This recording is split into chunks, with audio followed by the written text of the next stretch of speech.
congratulations on your new documentary. Sorry, not sorry. Thank Thank you. you. So tell us what sparked you to do this documentary in the first place? Well, I think it was different for both of us. I was a huge Louis C.K. fan, or it's huge, but I was an avid Louis C.K. fan, kind of at the height of his career, watching his show and looking for all his stand-up specials. And then the article in the New York Times came out, and I was saddened to find out that, these things had happened and that he would be kind of like taking time away. And just selfishly as a fan, I was, disappointed that he wouldn't be putting out any work. And then when he came back, very soon thereafter, I had listened to this daily podcast with Noam Dorman, who is head of the Comedy Cellar, who owns the Comedy Cellar. And he brought up all these interesting questions about when people should be allowed back and what is supposed to become of them. And that really kind of sparked a desire to make the film, which then once, I got into it, I realized really should be about something else, which is about like the women who came forward in that article and what happened to them. And that kind of hand-wringing about Louis was not really what was important or what we should be talking about. Sure. Yeah, and then Caroline asked me to join the project, and I hadn't been a Louis fan. I hadn't really watched his show. I'd seen clips over the years, but I knew that he was beloved and kind of seen as this feminist comedian. And after the story broke, I thought it was gross, and I thought, I wouldn't think about Louis ever again. So when Caroline asked me to join this project, I was initially a little bit nervous and wondering, what the benefit would be for putting more attention on Louis, or if it would seem like we were giving him a platform. And then that's when I realized in talking to Caroline, how little I had known about the women who'd come forward and the backlash that they had faced. And I was quite surprised to realize and disappointed in myself by how little I had known that or had kind of tracked the story after 2017. And I think it was also new for me to learn how much this story lived in the gray area for people. And that was really interesting to me, that this was, people felt differently about this story than they did about Weinstein or Cosby. And so it felt like a really good opportunity to kind of better understand what had happened and hear from the women at length, and also understand, why we try to protect certain people's careers more than others. I'm actually surprised because both of you have very opposite views on Louis C.K. So how did you end up working together, towards a common documentary without significant clashes on opinions?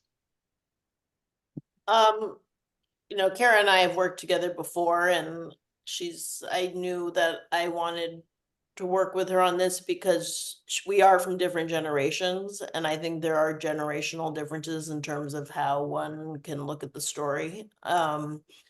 And you want to work with people who kind of challenge you and what you think, but also who you kind of have a shorthand with and are generally kind of on the same page. And I think for a story like this, we had actually a lot of smart people kind of talking about it, and from the very beginning, from people at the New York Times to our editor, Peter Holmes, like it's a subject where you really have to kind of be thorough in your thinking. So it's helpful to have other points of view to kind of see where you might have blind spots and where, other people have different perspectives. And so it seems like a bad idea to make this kind of film just on your own. Like that's probably going to end up getting you into trouble. So. Yeah, and I think the hope is that the film will be accessible to people who were fans of Louis and also maybe weren't familiar at all with his comedy. So I think that by having people with a lot of different perspectives and relationships to his comedy work on the film, it helped us kind of come up with a structure for the film that would hopefully raise questions for the viewer versus telling people how to think. And that's, you know, an important to us, that we're kind of generating conversation versus pandering or, you know, telling people how they should feel. I was going to raise that next is because, you know, I've watched a lot of documentaries, and some documentaries are very one-sided, but you want to portray many different sides to Sorry, Not Sorry. Why is that very important to you folks to basically show all of these different type of perspectives rather than just, you know, just focus on one perspective? You know, I think the film really came out of a desire to explore these issues thoroughly and have kind of an open, honest conversation. I think now is probably the climate. Well, I think it's, you know, people are more willing to look at this particular story and explore it. And I think, you know, initially there probably were a lot of like kind of hot takes on it and knee-jerk reactions to it. So the desire was to go beyond that and actually really explore the story and explore the different points of view. Because it is a story where, you know, for a lot of people, there are a lot of gray areas, in that he wasn't convicted of a crime, so, and that people still loved his work and missed it. So there was kind of a lot to like look into and kind of hear different points of view. Mm-hmm. Yeah, and I think this is a kind of topic where it's easy to kind of shut down. I think that we can kind of have reflexive reactions, and I think that hopefully by letting people speak at length in the film, it will invite people to kind of think about this story in a new way and better understand sexual harassment in a way that they might not have before. I think especially at that time when this story might have been dismissed among all the other stories that people were hearing. So I think having the film sort of lay the facts out and let individuals speak at length will hopefully show, you know, how insidious sexual harassment is, and how all these small moments matter. Absolutely.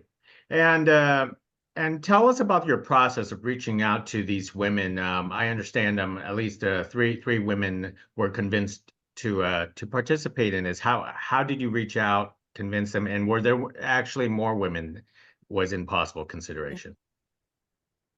Yeah, I mean, we reached out to everyone who was in the New York Times story, and some, you know, some people had just moved on and didn't want to talk about it. Some people were not interested in talking to us at all. And we reached out to like almost everyone in the comedy community. And there was really no one from the comedy community. I mean, we really reached out to everyone, and only a handful of people were willing to talk to us. So, you know, in this kind of a film, you want to be just very straightforward about what you're trying to do. And also, you can't say that this is definitely going to have a positive outcome for anyone, because, you know, the way it is like they've already been through the gamut of coming out and telling their story and getting a lot of negative backlash and hateful tweets. And so, you know, that very, very well could happen again. So you just try and be honest, and you know, luckily some like very brave people were willing to talk about it. Was there any disappointment that Louis C.K. Did not respond back to you, or that came in with expectations? I don't think we ever assumed that he would want to be involved. Obviously, it's his, you know, it's about him.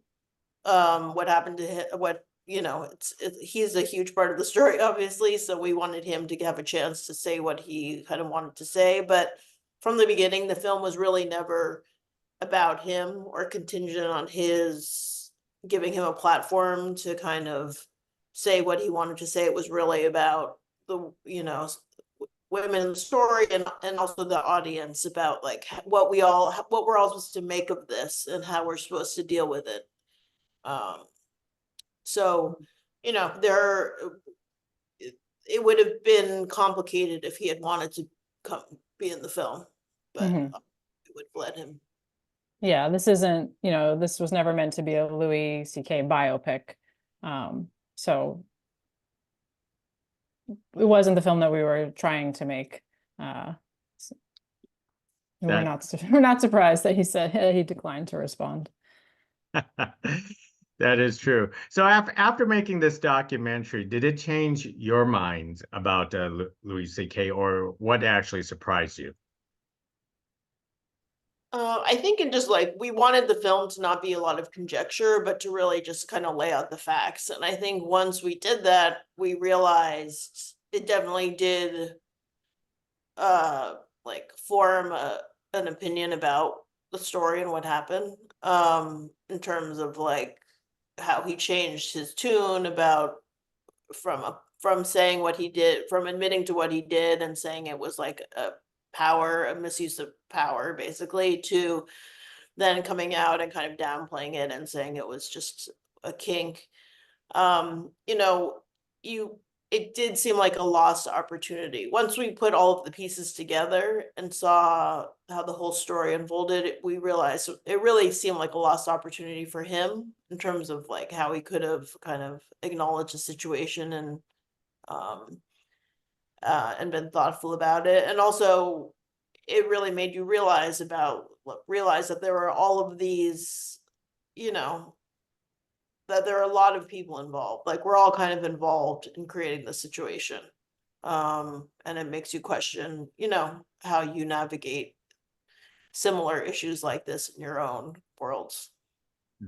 Yeah, I think you see like um as the film sort of lays out the timeline, how long this was an open secret, and how, you know, how many people, whether directly involved or just, you know, fans of his work, are sort of um, compartmentalizing, which I think, you know, we're all always doing in our daily lives, deciding when we want to make something our problem or not. So I think that it really raised questions about, for us, how we, moving forward, will speak up about situations like this. And I think it was also surprising to see in the film, as it was laid out, how much rage there was towards the women when they came forward in 2017. I think that that was something that I don't think we fully understood the extent of it until we saw, you know, interview after interview and comedy special from Chappelle over and over again,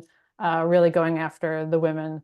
So it's kind of shocking to see how the focus was constantly on the women and what people thought they should or shouldn't have done, instead of, you know, why did Louis do this? Or, you know, why are women facing backlash for just speaking truthfully about something that happened to them? Well said, well said. Well, let me wrap it up with one last question. As audiences have a chance to watch Sorry, Not Sorry, what is the one most important take you hope they walk away with? That's a good question. I think, you know, I think one important thing that the film attempts to do is try and kind of raise the question of whose stories are important and whose are not important in our and how we should really think about that. Why we, you know, why we decide some people's voices should be quieted, and why we kind of celebrate other people's voices. Yeah, and I hope viewers also leave with a better understanding of, you know, of the impact that sexual harassment has and the lose-lose position that it really places people in. Most excellent. Well, hey, thank you very much for speaking to us about the documentary Sorry, Not Sorry. Hopefully, audiences will check it out, and you folks did a really great job on balancing it out on the different perspectives. I actually enjoyed that. Thank you very much. Thank you so Thank much. you.